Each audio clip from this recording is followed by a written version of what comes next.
Anthony Johnson retires. I cannot believe we didn't talk about this. Yeah, out of nowhere. And one of the things is, I guess the big thing is, well, what's he going to do next? What's his secret that he has? So I don't feel comfortable in reveal. I don't know why he's kept it a secret. Do you know? Yes, but he did. He elected not to say for whatever reason. So whether I understand that reason or not, you have to respect it. But that is now the bigger storyline. Well, what's he going to do now? But you do know. Yeah, and I do think that it's very interesting. Because it did come out of nowhere, and he had said in the post-fight interview, which, I mean, what a gentleman. Was he gracious or what? But he did say one thing that was interesting, which is, only a couple of my family members knew. I didn't even tell my coaches or team. I haven't told Dana yet. Relevance being, it wasn't a matter of outcome. That was his last fight. If he would have won the strap, that was his last fight. And, he was moving on to something else. And you can have all the talks that everybody else has. I'll co-sign him too. Yeah, he's the top. There's 3 guys in that weight class between DC, Jon Jones, and Anthony Johnson. And the separation between them and number 4, 5, and on down is a very, very big gap. So there is no arguing that he could walk out there, do that job, and collect a paycheck for a meaningful period of time. But he wants to go do something else, and he doesn't want to say what that is. I don't understand, and maybe later that'll be revealed to me, and I'll get why, but it is his information, it is his news, and there you go. You respect it at that. Well, the one thing about that, I thought about that this morning, and nobody wins their last fight. Nobody wins their last fight when they know it's their last fight. I mean, you guys can correct me. Somebody has, obviously. I got you. But am I going to have the same opinion of who wins that fight if I know this is his last fight? Probably so. Sure. Probably so.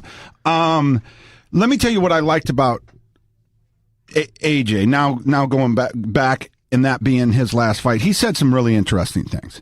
And you can tell he's thought about it. And even though he is the one dropping the hammer 9 out of 10 times,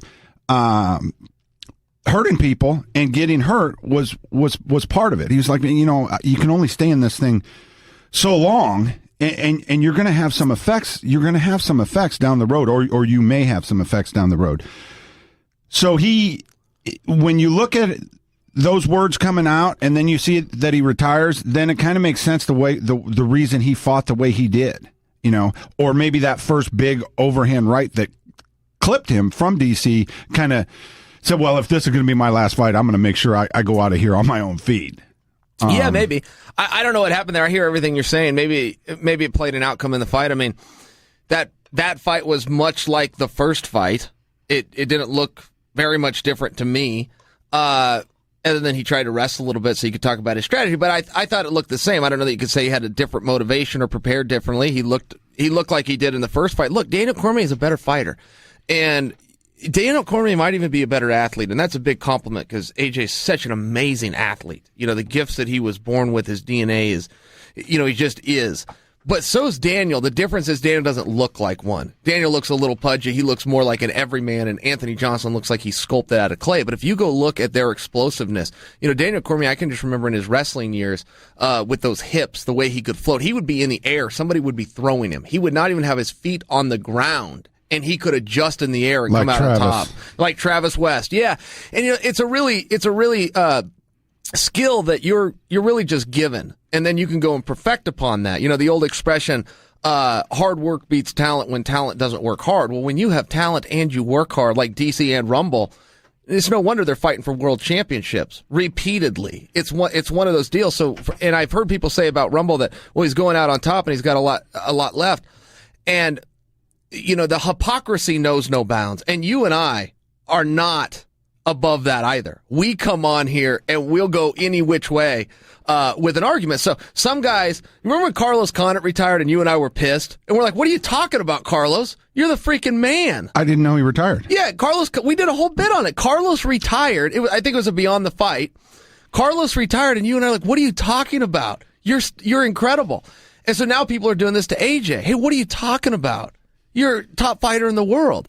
But we go the other way, too. Hey, what's this guy still sticking around for? Hey, this guy's done. Hey, this guy should hang on. We can't be happy either way. And you and I are as guilty as everybody that's listening to it, that we just seem to do that. The real answer is, hey, AJ, Thanks for the memories, man. Amazing career. I'm with you. Yeah, and if you want to go out and go do something else and you're young enough and energetic enough and you see an opportunity somewhere, again, good for you. You don't have to give us everything we want.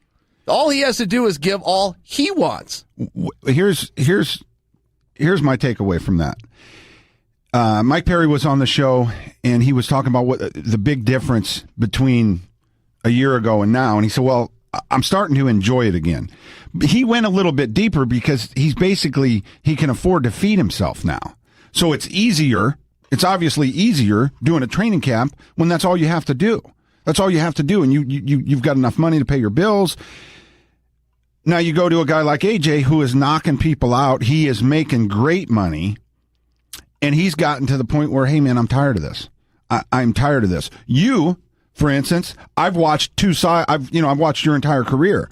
You're in a place right now where it's fun again for you, and you actually appreciate it. You're starting to say things that you actually appreciate a lot of the stuff that you get to do. I think by you getting me to start training again in that environment instead of just working out, you've said, yeah, here's what I get from it.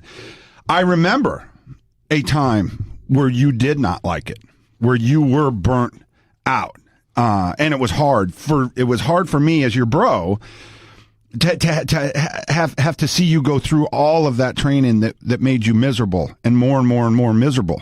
So it's really good for me to see you enjoying it again. I respect AJ getting out on top. And AJ, if you can make money outside of the hurt business, brother, stay outside of the hurt business.